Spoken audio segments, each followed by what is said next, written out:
Nemo Radio is on the air. A, B, C. A, always, B, B, C, closing. Always be closing. Always be closing. Surely you can't be serious. I am serious. And don't call me Shirley. Put that coffee down. Coffee's for closers only. Come after me! I'm a man! I'm 40! Hey, it's John Nemo. So, want to walk through this new topic. This story's been getting a lot of attention. It's from Entrepreneur. They did an interview with for their podcast with LinkedIn. Dan Roth, I think he's the head of their content. Let me see here. Yeah, their editor in chief. And kind of, the breaking news was, their algorithm has changed again. And so, I'm going to walk through kind of some of the key takeaways from the article, and also give my 2 cents on what this means for you and me, as far as posting on LinkedIn. And I think the key thing to really think about is, I'll just jump into my LinkedIn newsfeed. And if you look at it, right, there's just so much noise, right? There's so much going on. There's so much content. You're scrolling. Like, what's really going to stop and make you think and ponder, right? And so what's going to be interesting is understanding what really catches attention, what LinkedIn says they will give the most authority and weight to. Now, one of the key things to understand just from the beginning is, just because you have a certain amount of LinkedIn followers or LinkedIn connections, and I'll highlight those here for those that are watching the video, but right, I've got 20,000 followers on LinkedIn. I don't 500 plus connections. I probably have around 18,000 connections. I'm not sure. When I publish on LinkedIn, it does not mean they all see it. Okay, that's a fallacy that a lot of people have is, well, if I have 10,000 followers, every time I publish a status update, they all see it. No.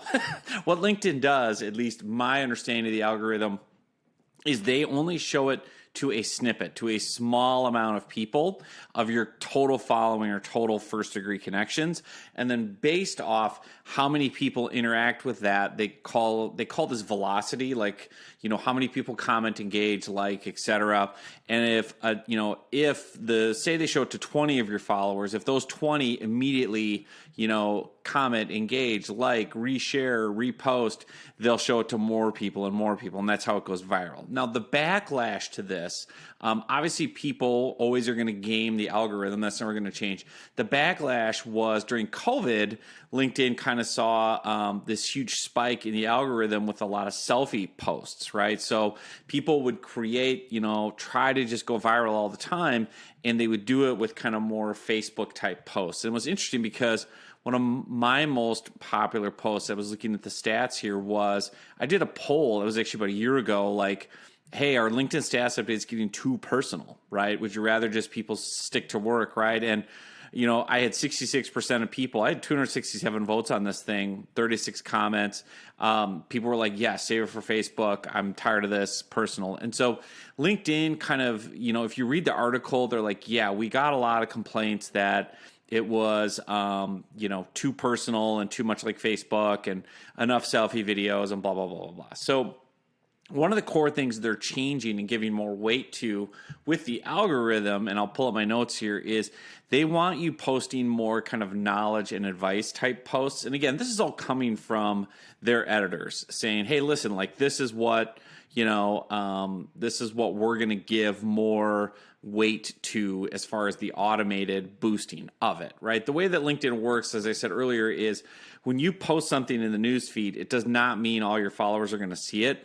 LinkedIn's going to wait and see and go, okay, well, how many people interacted with this? How many people interacted with that? Like, then we'll expand it to more people, less people, etc. So best practices to try and get your post going viral, as far as the most engagement. They want you posting more like knowledge and advice because people, right, we're more on LinkedIn to try to learn and get knowledge and get expertise. And LinkedIn really wants to position itself, as this one-stop shop. So you can come onto LinkedIn and, you can post a job, you can do LinkedIn Learning, you can, join groups and network professionally. There's a services marketplace, which used to be called ProFinder, which is where you can hire like vendors and freelancers. So they really want to be this one-stop shop, but they want the tone to be professional. It's not about selfie and your family and all that stuff, like basically save it for Facebook. So that's their first big thing, which we kind of all know, right? It's not breaking news.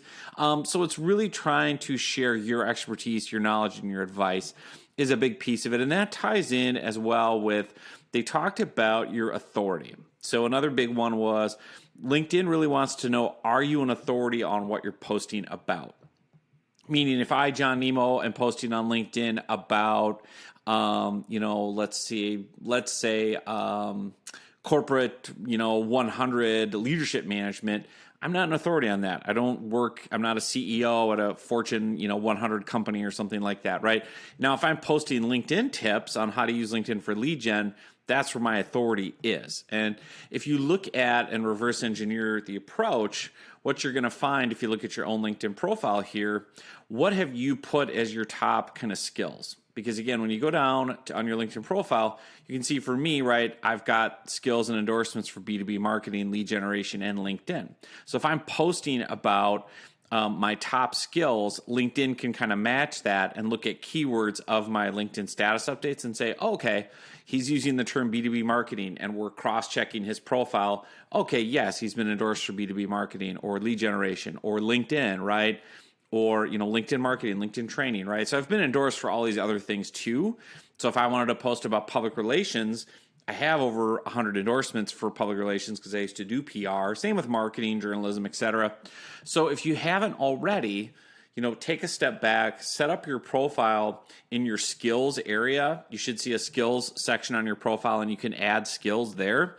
Add skills and LinkedIn will give you keywords. So you will literally type in, if you want to post about leadership, just type in the word leader and it will give you drop downs about leadership, team leadership, leadership development, educational leadership, organizational. Like put those keywords on your profile as skills. And then when you post on LinkedIn, use those same kind of skills and keywords in the text of the status update. And that's that author authority where their little robots are reading it going, okay, Nemo is posting about leadership. We looked at his profile and he's been endorsed for all these different leadership topics. Okay, he is an authority on leadership. That's the idea behind the author authority. Another big one that they talked about was, comments. That comments carry more weight than likes or reshares or things like that. So you want to try to create posts that are going to generate what they call meaningful comments. Now, what does a meaningful comment mean? Is it, hey, cool post, or is it like a longer discussion and, insights? I don't know exactly, and I don't know, frankly, how a robot, an automated algorithm would decide what's meaningful and what isn't. Probably there's some sort of, weight given to the words used and things like that. But basically, when I'm looking through my most popular posts from the last couple of months, as far as views and stuff, they do have a lot of comments, right? And so a lot of the comments are longer, right? And people are engaging. And a lot of my posts that have gotten the most views in the last few months are LinkedIn polls. So if you haven't done LinkedIn polls, I would definitely experiment with those. And I'm showing a LinkedIn poll right now on the screen, right? Several of those where, my best polls got, hundreds of votes. And the great thing about LinkedIn polls is they naturally invite discussion because you're asking people for their opinion, right? So one example here, I've got a poll, here on the screen that basically is talking about, hey, how do you use LinkedIn for lead generation? How's it going for you, et cetera. And then one of the beauties for you on the back end is you can look at the 83 people who voted on my poll, or I can message them. Like these are qualified leads, right? You can literally see who voted on your poll and you can sort it by, 32 people said they're not getting any leads, 22 said they're getting a decent amount, 17 people voted on this poll and said, I could use more leads from LinkedIn. Well, guess what? As a LinkedIn lead generation guy, those are qualified leads for me to go talk to. And I have context for a conversation. So I can say, hey, Daniel, Christy, Shane, Jim, everybody else, Jane, Ben, whoever, like, hey, I saw, thanks for voting on my poll. I really appreciate it. I saw that you said you could use more leads from LinkedIn. What are you currently doing? What are you currently trying? Are you looking for any advice, any help, et cetera? So that way you get context for conversation and kind of intent-based leads. So there's a lot of value to doing LinkedIn polls anyway, and I've gone deeper on that.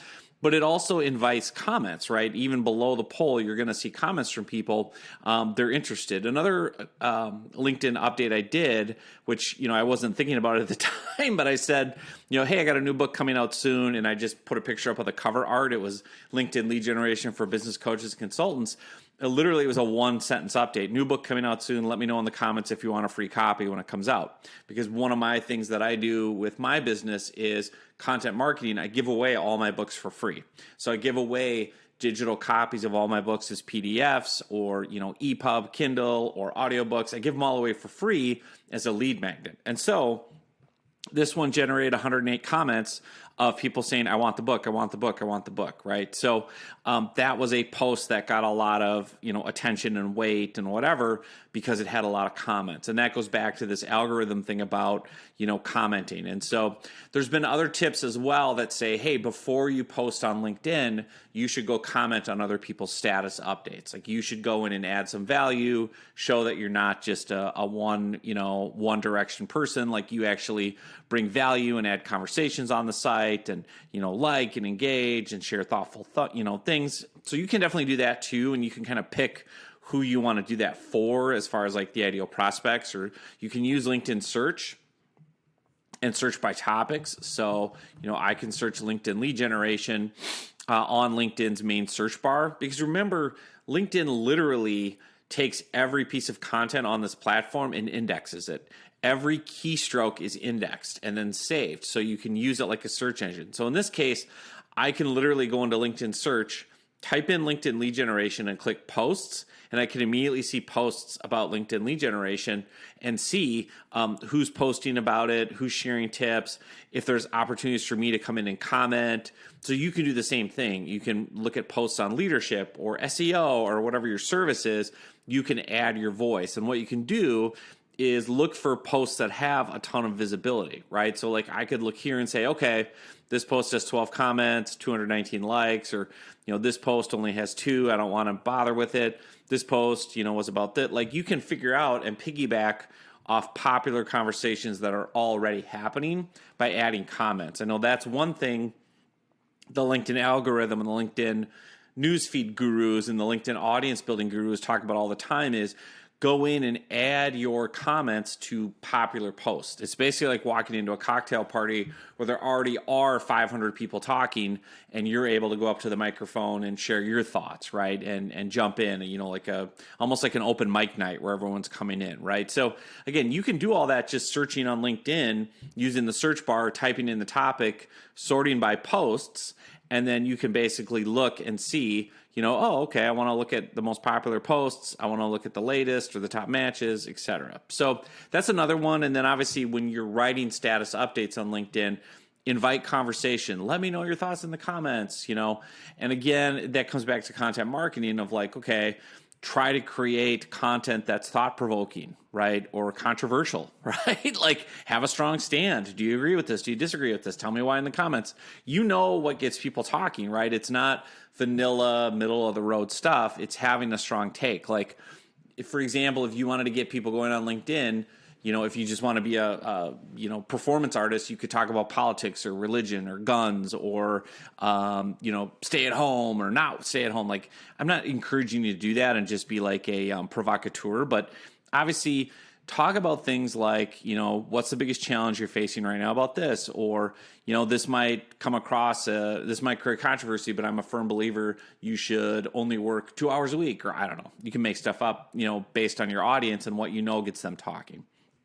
Now, another big thing they talk about in this entrepreneur article, and again, I'm just showing that on the screen, and I'll link to it all as well, but is making sure the content is relevant to like target audiences, right? So they're going to match people's profiles to the content topic to a degree. And again, there's weight involved to all of this. So that means if you're already connected to me, to John Nemo, as a first degree connection, and on your profile, it says that you're a leadership consultant, a leadership coach. And on your profile, it says your top 3 skills are leadership development, leadership management, leadership coaching.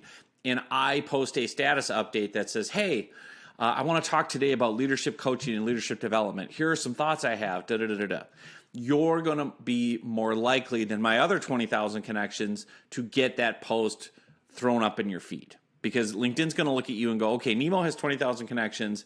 He did a post about leadership.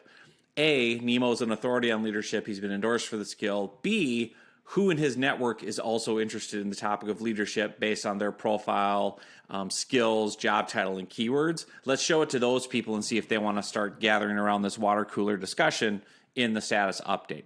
So that's part of it, just thinking in terms of, who's the target audience on this? Can I use keywords that they would have on their profile and topic-based keywords? Again, use the LinkedIn skills section on your profile to look for keywords. That's a really easy place. Go to your profile page, go down to where it says skills, click the little plus button, and start typing in the keywords, and it will show you what it suggests for skills. So if I type in SEO copywriting, SEO audits, search engine optimization, right? So if I'm an SEO company, I could write, if you're considering organic search and if you're struggling with SEO audits, and then it would look for people interested in that topic. Let's see any other big takeaways here. Authority we talked about. It was interesting too because as much as LinkedIn bemoans the selfie posts and the personal stuff and all that, it does say, share your personal perspective, right? So it's a little bit schizophrenic here, a little bit, it says LinkedIn will reward posts that have a unique perspective or insight. If you have a real generic post that was obviously just, written, copy pasted from somewhere, written by AI, and there's no real, pizzazz to it and no personality to it, it's less likely to be promoted by the algorithm. So I like this one because one of my favorite formulas for content creation is I call it just personal story plus business lesson equals content. So, take a business lesson, maybe your topic is leadership, and tell a personal story to illustrate leadership concept. It could be your personal story from your time in the trenches, leading teams. It could just be a leadership story from sports about a coach. It could be anything, but again, humans are still reading these posts. As much as we talk about the algorithm, we still have human beings reading the content. And what do we know human beings love above all else is what your kids and grandkids love is bedtime stories, right? Like, tell me a story. Why do we love movies? Why do we love books? Why do we love TV? Why do we love everything? Story, story, story, story. So always have a story. Like have a story for every topic you want to talk about or an analogy, right? I was just talking to a member of my team and he was talking about getting more people bought in. And he said, well, a great analogy for that is the cake always tastes better if you help bake it, right? So like, I'm going to make sure everyone has a part in the recipe and the ingredients, even if it's just stirring the bowl, like the little kid making the cake, with grandma. So find ways to illustrate business lessons with stories. And that's that simple formula of personal story plus the business lesson is the content. And when I look back, those are some of my posts that have done really well as I, search through is some of these personal stories of, me talking about making mistakes or, talking about, things that, struggles, time in the trenches, but authentic, transparent, vulnerable, but there's also a business lesson. So some of those have really gone well for me. I've got one of my first office, right? It was literally a laptop, a microphone, perched on top of a pretzel box. That was the start of Nemo Media Group, right? And I talk about the whole story there, and it's a personal story. How I quit a safe six-figure day job in 2012. I had enough money for 30 days. My wife and 3 boys under the age of 10 are at home. That was my office, was a corner in the bedroom in the soft pretzel box, right? And the business lesson, of course, is how to build your business and how you can do it and the mindset and all that stuff, right? And so, again, I share an authentic photo to really get people engaged and interacting and commenting. So that's that personal story plus business lesson idea. I have another one where I just talk about mistakes and I have a funny photo of me, and talking about that and the business lessons around mistakes and how to overcome them and all that stuff. So there's a lot to be said. Now, I will put all this together. Obviously, I'll have a post along with this video if you're interested, kind of outlining everything we've covered, all the key kind of steps to try and stand out on the LinkedIn algorithm. According to what LinkedIn says, according to what their editor-in-chief says, they're going to reward, right, is, what the biggest changes are going to be. So I will put all that together, but I will also say this. Don't freak out about it. It's always going to be far, far easier to focus on one-on-one direct messaging and one-on-one direct connecting to get business from LinkedIn than it will be figuring out how to go viral. So again, if at the end of the day you said to me, John, you can only do one thing on LinkedIn, I'm going to take away every other feature on the platform. I want you to use LinkedIn to get business and get leads, but you can only use one part of the platform. I would say give me the inbox all day, every day. The money on LinkedIn is in the mailbox. That has not changed. So I want to end this with a little bit of a soapbox rant that, yes, it's great to publish content on LinkedIn and try to figure out the algorithm and try to go viral and try to do best practices.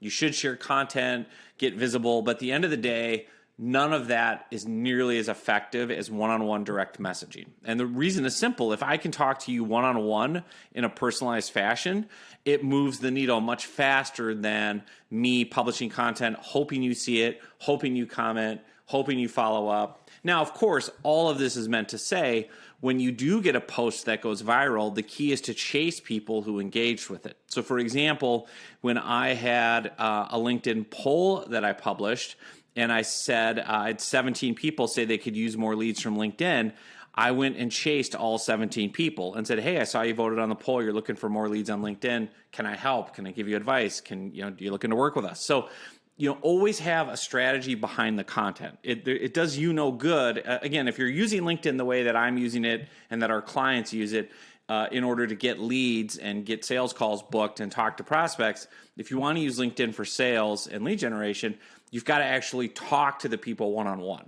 So yes, the content's great, the publishing's great, getting a bunch of likes and comments is great, but only if you can turn those people, those page views into paying clients. And that still comes down to one-on-one, belly-to-belly, talking, live to each other. So all of this, keep it in mind, keep it in perspective. I'm, going to work on publishing lots more content on LinkedIn, but also having a plan behind it of, okay, publish the content when people engage, when they respond, when they talk to you. Now you have context for conversations. And the beautiful thing about LinkedIn is when I look at the 17 people that said they could use more LinkedIn leads from my LinkedIn poll, I immediately can see their job title. I can look at their profile. I can see if they're a fit, if they're the exact type of client I want to work with, or if they're not, right? For example, if someone voted and said, yeah, I'm a student intern and I want more leads for my internship, I'm not going to take the time to go and do the one-on-one approach with them. If they say, I'm the owner of a business and I want more leads, and I look at their page and go, yeah, they're the exact fit, then I talk to them. So that's the beauty of all this. That's all the opportunities that we have.